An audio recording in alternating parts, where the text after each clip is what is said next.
If we've got to upgrade our machinery for the sake of people at the bottom, we need to do it. But we don't have an excuse. Today in 2024, there is no excuse for this kind of thing happening again and again and again. So I just want to lend my voice to those who are here. I want to commend all of you for coming out. I remember the theme. And that rally back in 1968 was organized, I believe, by AFSCME, by the unions. And the theme of that rally was I am a man. Go back and look it up, Google it. I am a man. In other words, yes, I'm a sanitation worker. Yes, I don't make as much money as a lot of other people in government do. But I'm still a man. I'm still a human being. I have rights. I matter. And Jesus said, what we have done for the least of them, unto him.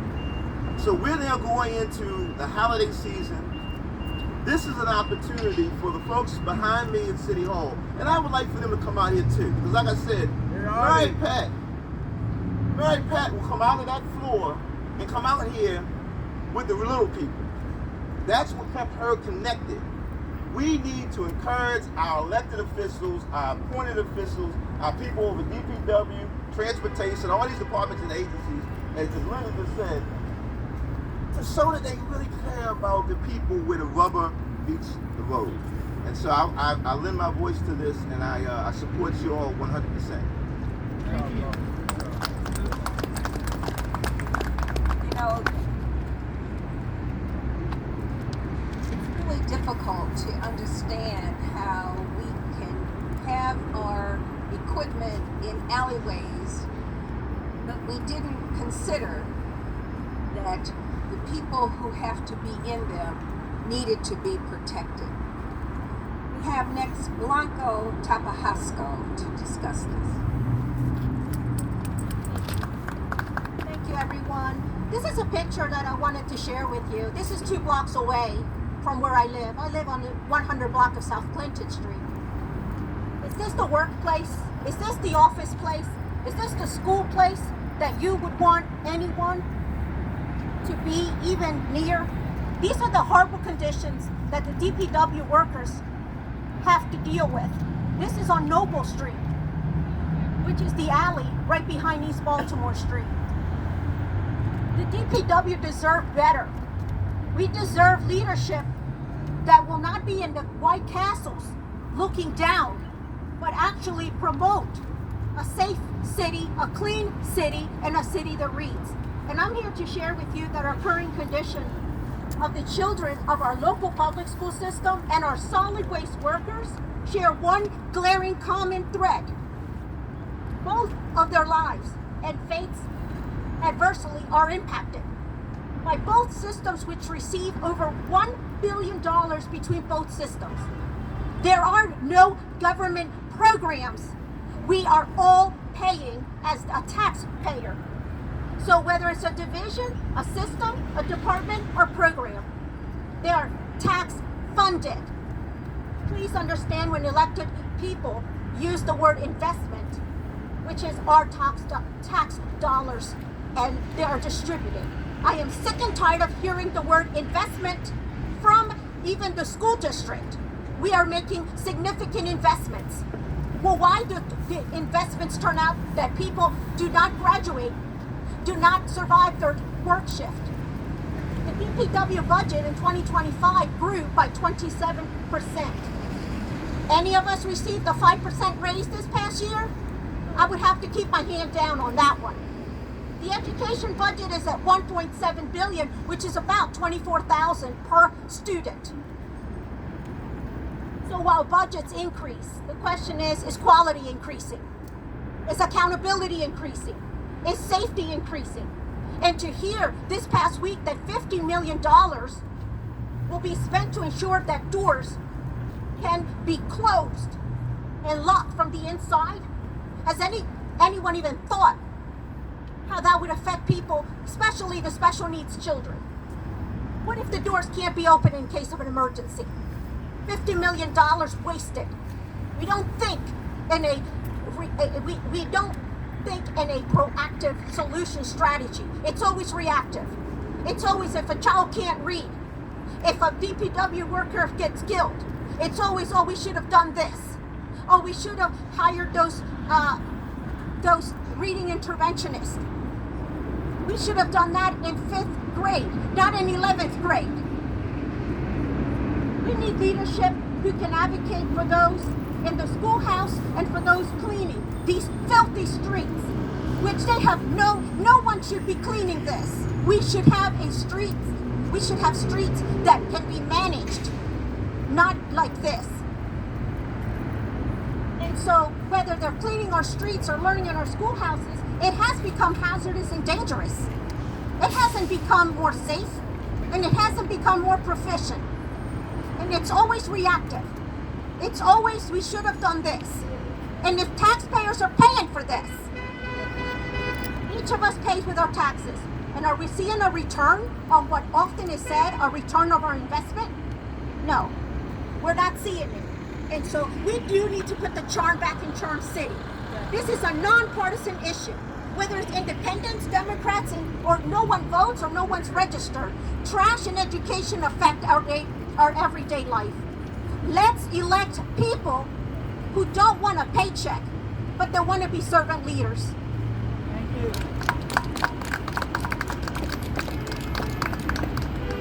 Thank you so much, Blanca. Those were words that we all need to take home and to be used in our schoolyards and in the leadership of this city.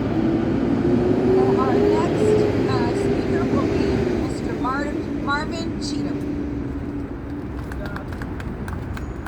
Good afternoon, everyone. Blanca, I'm gonna have to steal your quote. Put the charm back in Charm City. Without a doubt. Folks, I'm Dr. Cheatham. I'm happily retired. It's probably the only civil rights leader in the United States that has been a local president of 3 of our civil rights groups. I've been the president of the Southern Christian Leadership Conference in Baltimore. I was president of the #1 branch of the NAACP in the nation. And I also served as president for Reverend Sharpton for the National Action Network.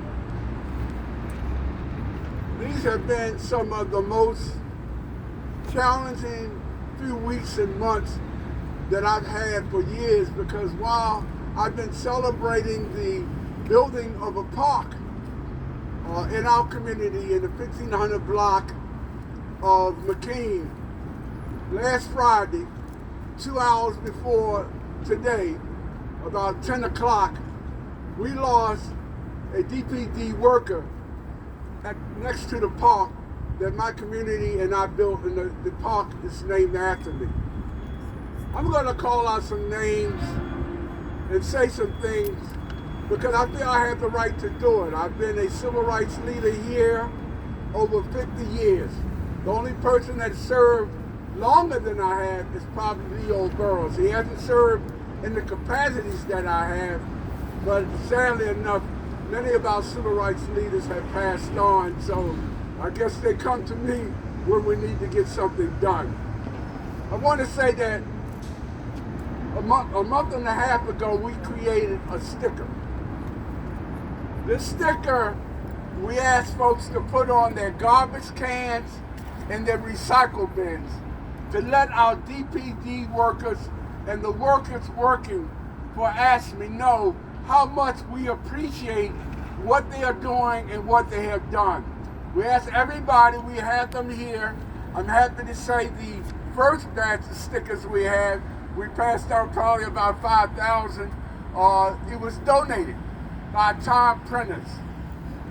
Unfortunately, last Friday, I got to my park late. I did not see the incident that happened. And I'm sad to say, I call names and I call people out because I feel I have the right to do it. There are 2 individuals anonymously telling folks that it was driver error. And I'm saying to hell with that. You weren't there. Those 2 guys that are giving out information were not there. I talked to my neighbors. They did not have other workers than the workers working on the truck. None of us knows exactly what happened except for those that were there. And that's one of the things that has to be done. We had to find out what exactly happened. Not do as some folks that have a problem evidently with what was happening and they want to lay blame. That's not what this is about today. We're trying to, one, highlight what has happened, but then at the same time, us community leaders and community presidents are trying to say, we gotta find solutions. As a result of what happened last week, we have printed a new sticker to go on trash cans and recycle bins, letting our workers know how much we appreciate what they are doing and what they have done. So we have them, please, everyone is here, even the media. We are asking you to help us distribute this. We need these workers to know that they're doing a job I know I would not do. I'm not capable of doing it. But we're saying we need to let them know how much we appreciate it. I'm going to call out some names. I feel I have the right. As being the #1 NAACP branch in the nation when I was president. Where is the NAACP? I'm a past president. I'm a life member. I have every right to challenge them. Where are they? We've written to the national, to the state, and to the local NAACP. Where the heck are they? But more than that, folks, we're standing here in front of City Hall. 14 candidates spent money to assure themselves through their greediness that we would not pass question H. No city or county in the United States has as few registered voters and population and didn't have as many council people. You can't find one in the city of Baltimore. You can't find one in the state of Maryland. You can't find one in the United States. They made certain they donated money to defeat the question, which is fine. I was on the other side. But isn't it so ironic that none of them are here today? They were sent notifications on 3 occasions. They don't want to accept responsibility and blame. Where's James Torrance? He's a councilman that represents our district. Why is not, if anyone should be here, why is he not here? Folks, this event that we have here today is attempting, one, to address the problems, but more so, we are going to continue in this vein to look up what needs to be done, what recommendations we can make to make improvements. You know, we're talking about millions of dollars are coming to the city in various ways. We're saying, let's look at the equipment. Let's look at the training that is being done and given to these workers. We're saying they're doing jobs that many of us would not want to do. They do an admirable job. I'm honored when I buy sodas and coffee when they come through my neighborhood to clean my neighborhood. Many of our neighbors love to give out some kind of donations during holiday seasons. We're saying we need to do more, we need to do better. We have a couple of thousands of these. We're asking everyone to take as many as you want. We want to see them on recycle bins and trash cans and let folks know how much we appreciate what they're doing. I'll probably come back at the end, but we have other speakers here. 2 could not make it. Leo Burrows is our oldest living civil rights worker. Leo is probably, I want to say 85. I think he's probably the oldest one. He is not feeling well. And the other person that won't be here, Jason Rodriguez, is actually doing a radio show. I will say this for folks that are here in Baltimore. We're celebrating the 100th birthday anniversary of one of the greatest boxers that ever lived here in Baltimore.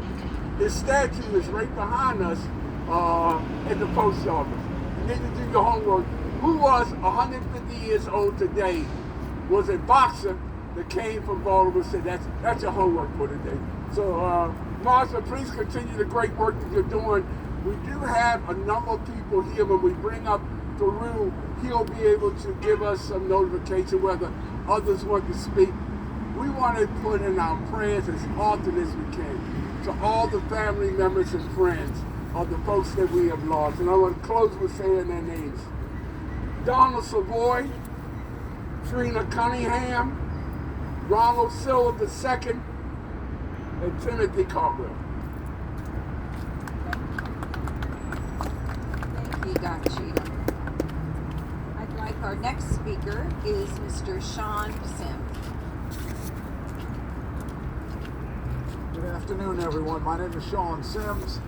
I'm the host of the podcast, The Outsiders, and here I am again at a DPW rally because of the death of a DPW worker while at work.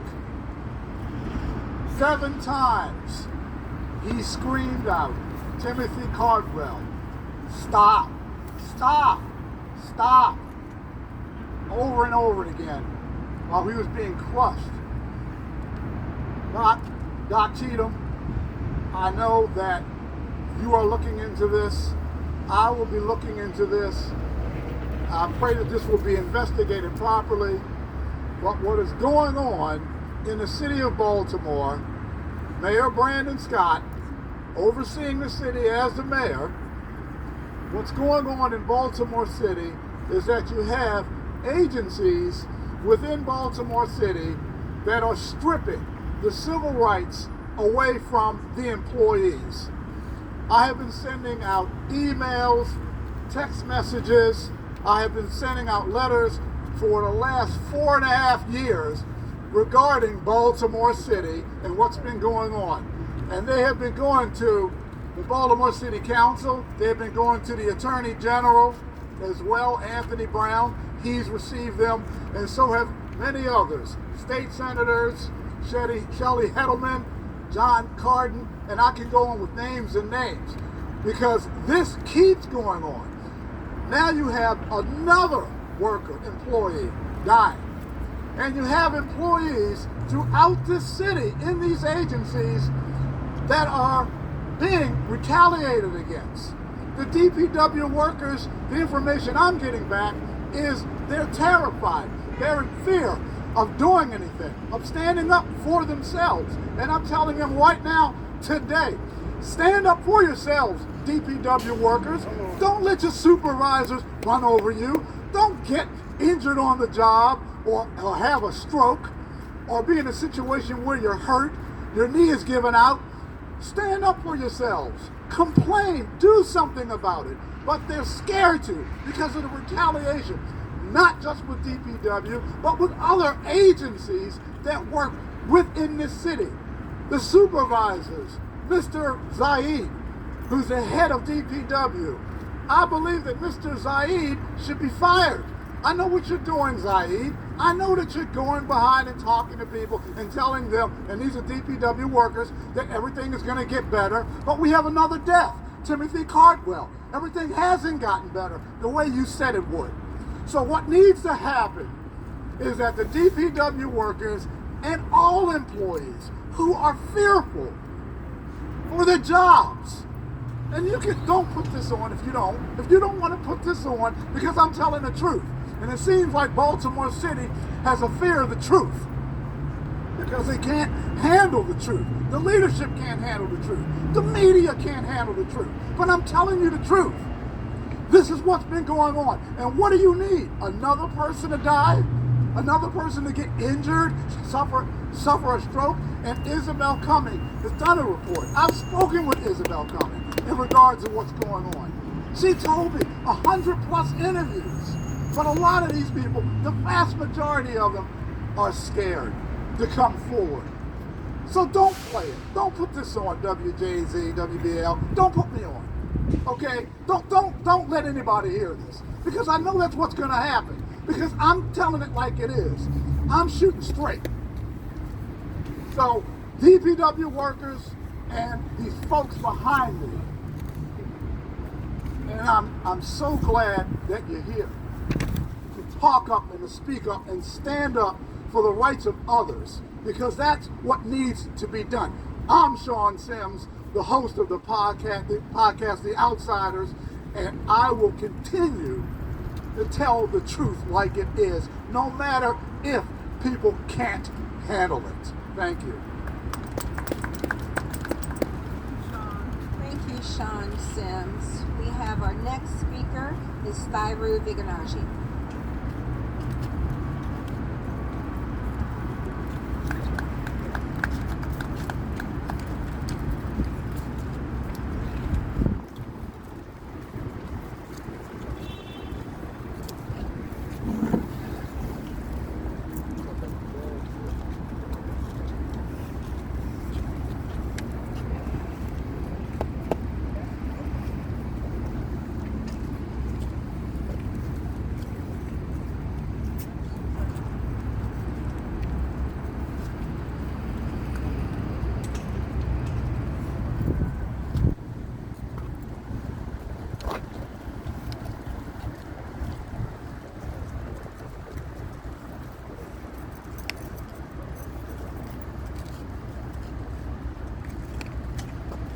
I've walked up to this microphone too many times. I'm sick of it. I can't imagine that you're not sick of it. Sometimes I come up here angry. Today I come up here just sad. A few minutes ago, I saw the embrace of one family member to another. We have here the wife of Mr. Savoy, the family of Timothy Cartwell, the mother and family of Ronald Silver II. And as I saw them bury their heads in one another's shoulders, I thought, does this make it better or does it make it worse? That they are not alone. Does it make it better? Or does that they are not alone make it worse? When Trina Cunningham, years ago, died after falling into a vat of sewage, I think most of us thought, what a horrible, tragic accident, but surely she is the only one. I don't remember a lot of press conferences. I don't remember a lot of media coverage. But this past summer, this city has awoken to the reality that our workers, people we employ, are put in savage, inhumane conditions, not once in a while, not in an isolated accident, but quite literally every day. You've all heard of first and second chances, first and second chance jobs. I'm not going to pretend like the men and women who work for DPW are doing it because it is their dream job. They are doing it because they are last chance jobs. They are doing it because they are trying to provide for the mothers and children and sisters and brothers that now assemble here in mourning. That's what brings them together. They didn't know one another. They didn't meet at the DPW Christmas party. They come here together to share in their grief. Some of these families have spoken. You've heard from members of the Silver family over the past few months. Miss Savoy will share more about how her husband died, perhaps as early as next week. The sister-in-law of Mr. Cartwell, Shantae Carroll, would like to share a few words before I close out with what I think these families want from leadership. Shantae Carroll is spelled Shantae, Carroll, Carroll.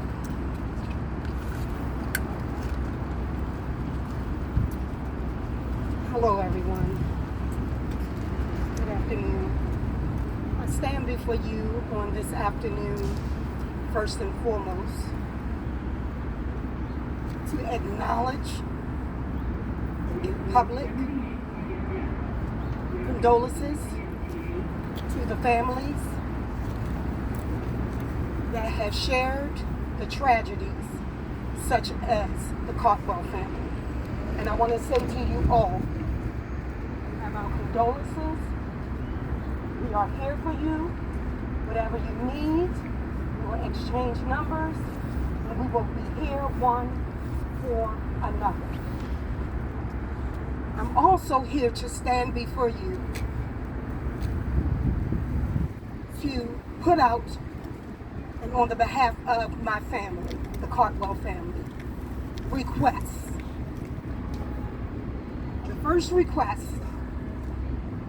is for everyone in their rightful places and positions, high and low, to do what is right and to fight for who needs the fighting, to give justice to whom need the justice. And that is all those who have embarked on tragedy that has come about that is not of doings of their own. We, the family, and I think I can speak for all that are standing behind me in unity, want justice. Justice for our family members, and not just for our family members, but for those who have experienced tragedy that has not been of their own, has not been caused of their own. We are asking for everyone to respect these men and these women that do a job every single day for us, the people of Baltimore. The jobs that no one really want to do. I think personally, they are the ones that deserved the high amount pays. I think they are the ones who deserve to be lifted up and to be respected at the highest level of respect that can be given. Because they put their lives on the line. Not just putting their lives on the line, but doing jobs that people don't want to do. That they think that is beneath them to do.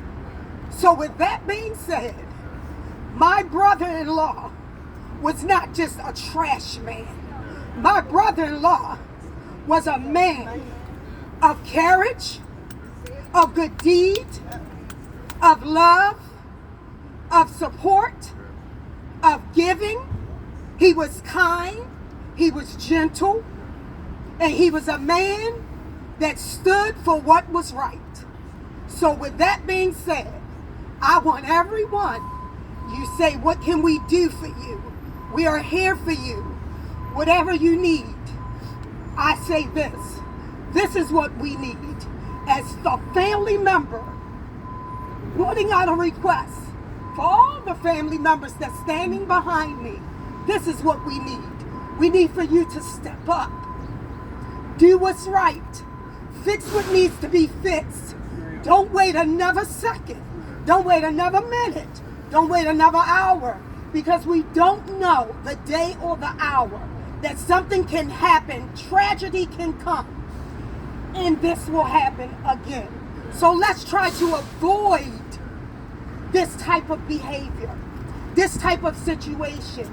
Let's try our best to do what's right for these people, because they are somebody. I say they are somebody. They're not trash men. They're not people that just pick up the trash, dump the trash. They're not the people that just fix the streets.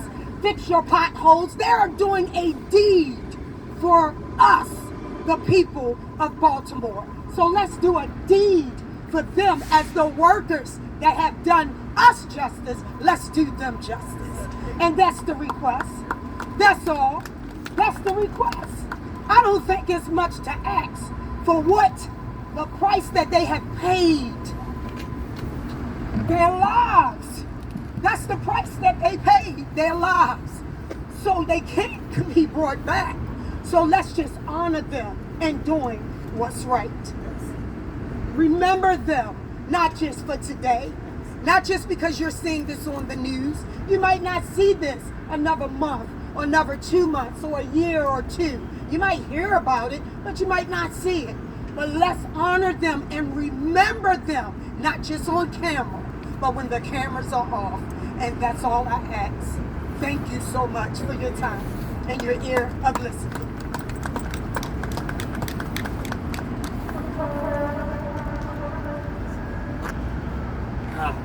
I really don't have much to add to that, but I just want to say a couple of small things to answer questions that I think some members of the media have asked. I'm here as a lawyer, but these families don't need lawyers, they need leaders. They need people to step up and do what is right, just as Miss Carroll shared. I was struck reading a story this morning about our mayor saying that the city was making an unprecedented investment in fixing the sidewalks. They were dedicating some $15 million to fixing the sidewalks. What I hadn't realized was that his quote came in the context of him explaining the settlement that came out of a lawsuit from 3 years earlier. The city hadn't chosen to make investments in fixing the sidewalks. A disabilities group had sued the city for violating the Americans with Disabilities Act, and as part of a settlement and a consent decree in federal court, the city is being ordered to pay $15 million to fix our sidewalks. That's what's going to happen. The city is going to be ordered to do what is right because they chose not to do it of their own volition. They don't want lawyers to lead the charge. They want leaders to make the changes. I've spoken to too many of these families, and in much more eloquent ways than mine, they really just want simple things. They want answers and they want change. They want accountability and they want justice. That's it. That's all. God, do I pray that we are not assembled here at another press conference with a larger gathering of loved ones who are sharing their grief and their mourning. I don't want a round of applause as I end, but I would ask is if everybody could just bow their heads in a moment of silence to remember those we have lost, but also all the men who wake up before the sun rises and pick up our trash for minimum wage, all for the sake of their families.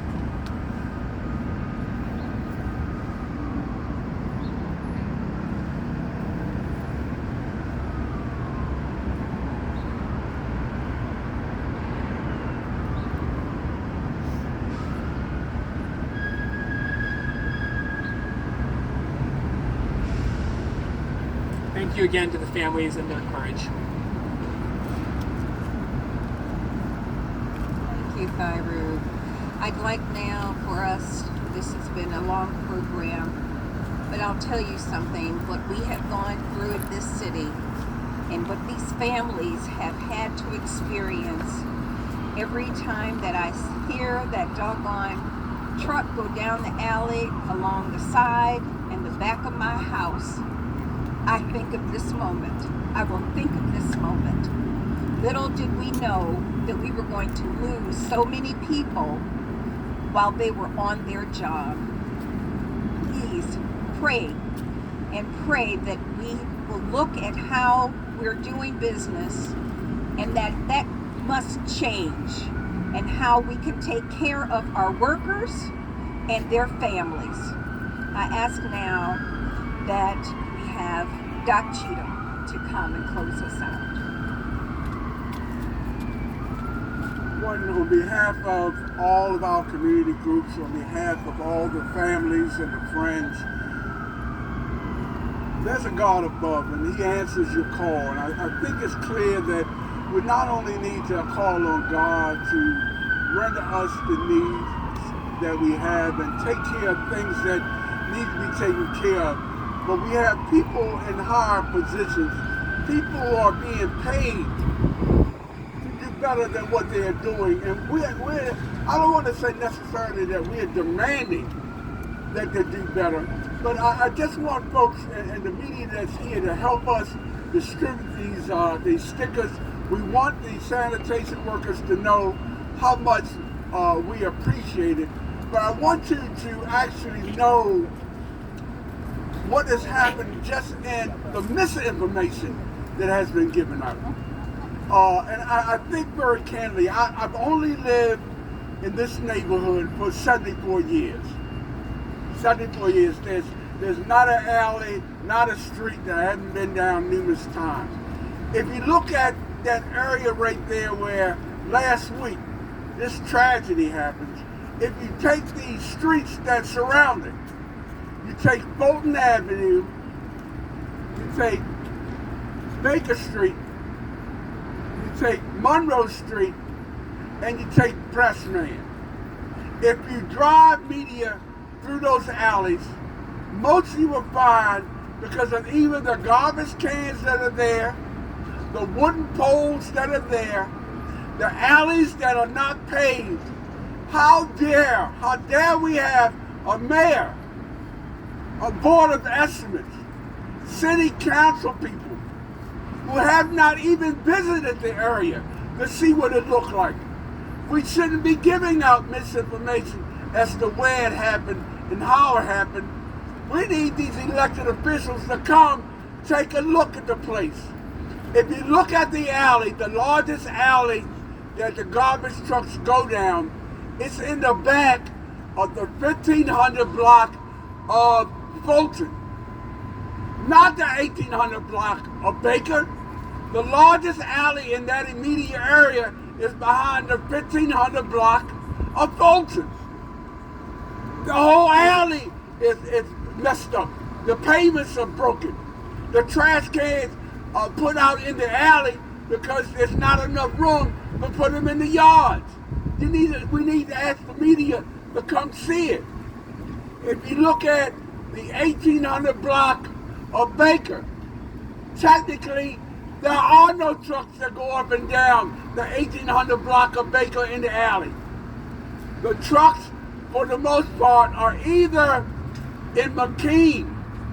The 1800 block of Baker, they put their trash cans on McKean. You really need to look at this whole area. If you look at the back of the 1600 block of Monroe Street, that's where the trash is picked up. But they all are saying 1800 block of Baker. That is wrong. They said it's near Coppin State University. And I hate to say this, but I gotta say it. That's a damn lie.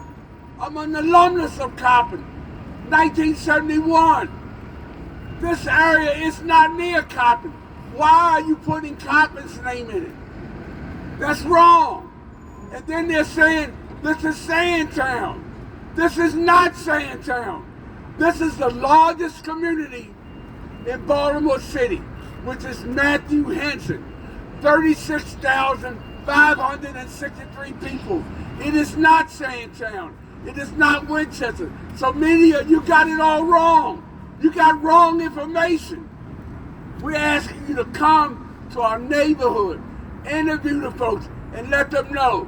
We haven't seen Kwesi and Fumi. I call names. We haven't seen James Torrance, the councilman.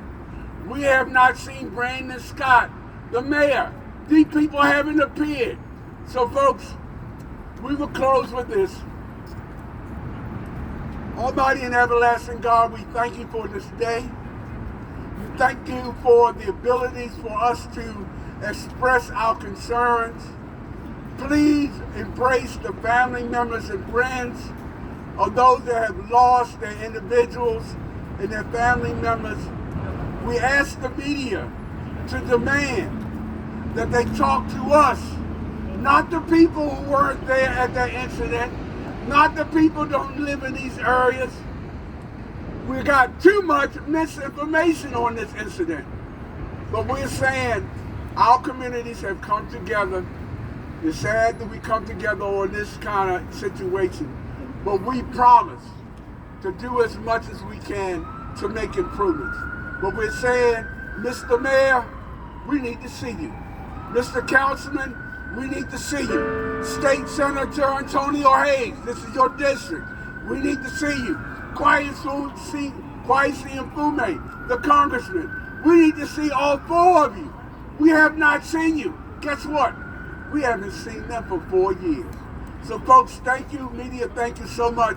We do have stickers. We would love for these stickers to be in the TV stations so people can come to you, media, to get these stickers.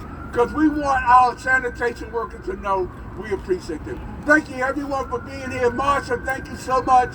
Linda, you're the shining star, dear.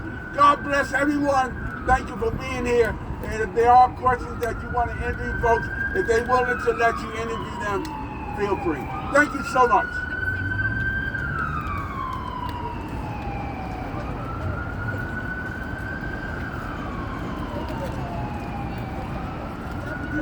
Good job.